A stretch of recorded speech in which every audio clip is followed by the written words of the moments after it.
Selamat datang ke SMK Padang Pak Ahmad. Sekolah yang terletak 8 km dari Bandar Pasir Putih, Kelantan. Sekolah ini telah dibuka pada 13 Ogos 1955 dengan bilangan guru seramai 7 orang dan 100 orang pelajar.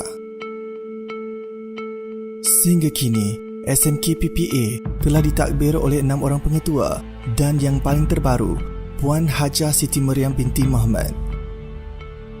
Majoriti pelajar sekolah ini berasal daripada keluarga berpendapatan rendah yang memberikan risiko tinggi terlibat dengan aktiviti dadah. Oleh kerana itu, SMK PPA telah menubuhkan Pendidikan Pencegahan Dadah PPDA pada tahun 2007 bagi membantu dan memberi kesedaran kepada pelajar-pelajar mengenai bahayanya dadah. Simboliknya, SMK PPA telah mencipta 2 sudut laluan di sekolah, iaitu laluan kejayaan dan laluan kegagalan. Ia telah diinspirasikan dari lagu Allahyarham P. Ramlee untuk pemilihan jalan yang betul dalam kehidupan. Bagi laluan kegagalan, terdapat 6 stesen penting, iaitu dadah, arak, rokok, inhalan, HIV serta vape. Laluan pertama menceritakan akan bahaya HIV yang boleh menyebabkan penyakit AIDS. HIV adalah singkatan daripada Human Immunodeficiency Virus. Ia boleh mendedahkan seseorang kepada AIDS. AIDS adalah Acquired Immune Deficiency Syndrome. Virus ini akan menyerang dan merosakkan sistem pertahanan badan. Dengan ini, seseorang akan mudah dijangkiti oleh pelbagai jenis kuman dan mengalami barah yang jarang dijumpai. Bukan senang untuk dijangkiti virus HIV kerana virus ini mudah musnah dan tidak dapat bertahan lama di luar badan manusia. Virus HIV dapat memasuki badan melalui 3 cara. Yang pertama, melalui hubungan seksual di mana pasangan telah dijangkiti. Yang kedua, melalui darah yang tercemar dengan virus HIV, contohnya picagari atau jarum.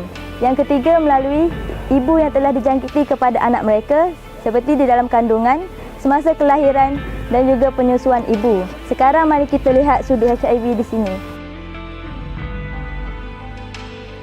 Sudut ini diletakkan beberapa informasi penting berkenaan HIV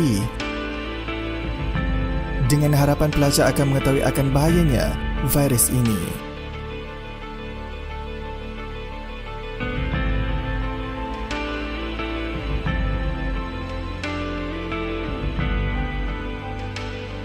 Seterusnya, laluan sudut inhalan. Inhalan ialah bahan kimia yang mengandungi bahan psikoaktif. Inhalan juga dikenali sebagai bahan hiduan atau sedotan yang mana mudah meruap dan dihidu untuk menimbulkan rasa psikoaktif dan merangsang perubahan minda. Cara penggunaan inhalan ialah menghidu melalui hidung.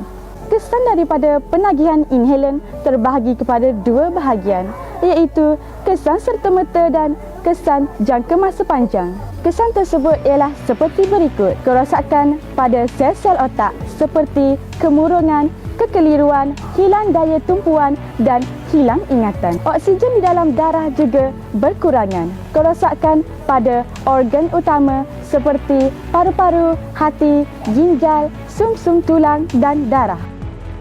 Barangan inhalan amat mudah ditemui di sekeliling pelajar. Informasi ini diharapkan dapat mencegah pelajar yang mungkin tidak tahu akan bahayanya inhalan jika disalahgunakan. Seterusnya, sudut laluan dadah.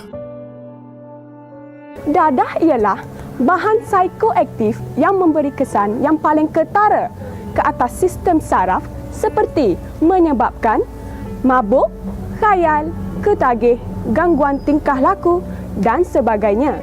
Pengambilan dadah yang berterusan akan menyebabkan kerosakan kepada diri, keluarga, masyarakat dan negara. Terdapat beberapa akta mengenai dadah. Yang pertama ialah Akta Dadah Berbahaya 1988. Yang kedua ialah Akta Racun 1952. Dan seterusnya, sudut rokok serta vape.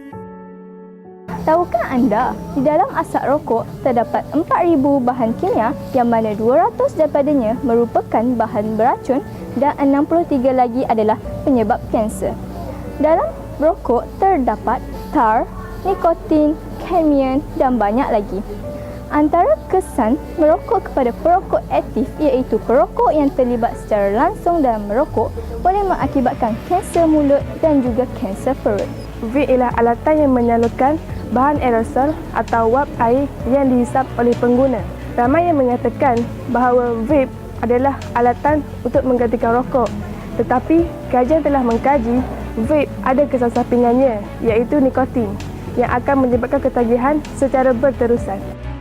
Pelbagai maklumat disalurkan pada sudut-sudut ini yang bertujuan memberikan informasi penting tentang bahayanya rokok dan vape. Sudah pasti, harapannya adalah supaya pelajar tidak mudah terlibat dengan tabiat merokok dan juga vape. Yang terakhir ialah sudut arak. Arak ialah sejenis minuman beralkohol. Arak dapat didefinisikan sebagai minuman yang memabukkan.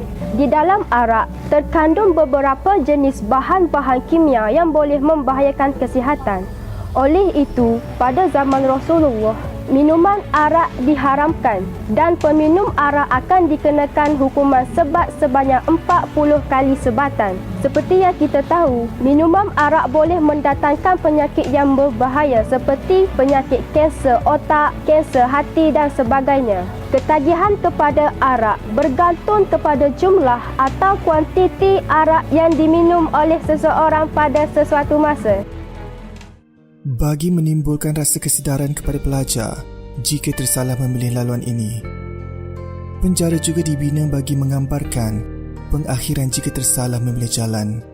Dan yang paling menakutkan, mungkin ini yang juga bakal berlaku, kematian. Replika kawasan perkuburan juga dibina bagi menimbulkan lagi rasa keinsafan kepada pelajar agar tidak tersalah memilih jalan ini. Bagi laluan kejayaan pula, lukisan tapak kaki dan tapak tangan merupakan simbolik kepada mereka yang memilih untuk mengatakan tidak kepada dadah. Dan seterusnya menggapai kejayaan, dan ditambah pula dengan lukisan mindscaping di kawasan tangga.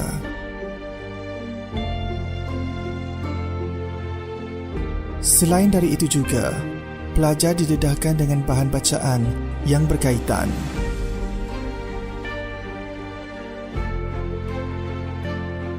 Beberapa permainan interaktif dan dekorasi yang berkaitan dengan dadah juga didedahkan kepada pelajar.